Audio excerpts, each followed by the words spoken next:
రామా అనే శబ్దము ఉపయోగించి నారు. రా అంటే నోరు తెరుచుకుంటుంది, మా అంటే నోరు మూసుకుంటుంది, అంటే పెదవులు మూసుకుంటుంది. బయటి పాపాలు అంతా లోపలకు రావు.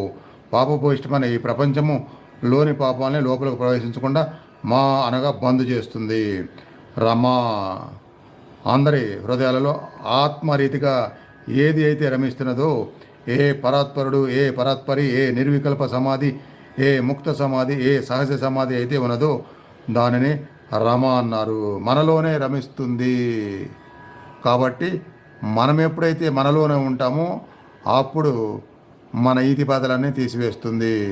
మనలో ఉన్నదాన్ని వదిలిపెట్టి ఆ మనలో ఉన్నదాని కోసం కూర్చున్నప్పుడు కూడా నువ్వు బయటికి పరిగెత్తితే నువ్వు బయటే ఉంటావు. నువ్వు అమ్మ వేరైపోతారు. అలా వేరు కాకుండా చూసుకోవాలి. 320